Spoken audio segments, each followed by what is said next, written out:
14 اگست کا موقع جب بھی آتا ہے تو ہم میں سے اکثر جشن آزادی منانے میں مصروف ہو جاتے ہیں۔ ہم میں سے اکثر لوگ اپنے تاریخ اور ماضی کو یاد کرتے ہیں، لیکن بہت کم ایسے ہوتے ہیں کہ جو اپنے مستقبل اور اپنے ملک کے مستقبل کے بارے میں فکر مند رہتے ہیں۔ اسی حوالے سے فیض احمد فیض صاحب کی ایک بہت ہی خوبصورت نظم ہے جس کا عنوان ہے صبح آزادی۔ فیض صاحب لکھتے ہیں کہ یہ داغ داغ اجالا، یہ شب گزیدہ سحر، یہ داغ داغ اجالا، یہ شب گزیدہ سحر، وہ انتظار تھا جس کا، یہ وہ سحر تو نہیں، یہ وہ سحر تو نہیں جس کی آرزو لے کر چلے تھے یار کہ مل جائے گی کہیں نہ کہیں، فلک کے دشت میں تاروں کی آخری منزل، کہیں تو ہوگا شب سست موج کا ساحل، کہیں تو جا کے رکے گا سفینہ غم دل، جواں لہوں کی پراسرار شاہراہوں سے، چلے جو یار تو دامن پہ کئی ہاتھ پڑے، دیار حسن کی بے صبر خواب گاہوں سے، پکارتی رہی باہیں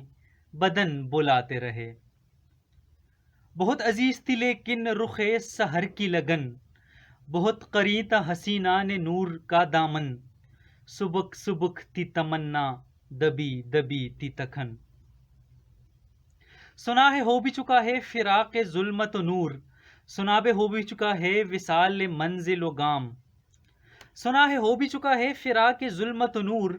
سنا ہے ہو بھی چکا ہے وصال منزل و گام، بدل چکا ہے بہت اہل درد کا دستور، نشاط وصل حلال و عذاب ہجر حرام، جگر کی آگ نظر کی امنگ دل کی لگن، کسی پہ چاہ رہے ہجراں کا کچھ اثر ہی نہیں، کہاں سے آئی نگار صبا کدھر کو گئی، ابھی چراغ سرے رہ کو کچھ خبر ہی نہیں، جگر کی آگ نظر کی امنگ دل کی جلن، کسی پہ چاہ رہے ہجراں کا کچھ اثر ہی نہیں، کہاں سے آئی نگار صبا کدھر کو گئی، ابھی چراغ سرے رہ کو کچھ خبر ہی نہیں،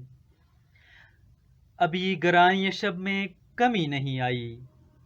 نجات دید و دل کی گڑی نہیں آئی،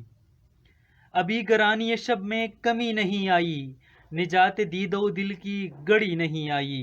چلے چلو کہ وہ منزل ابھی نہیں آئی، چلے چلو کہ وہ منزل ابھی نہیں آئی۔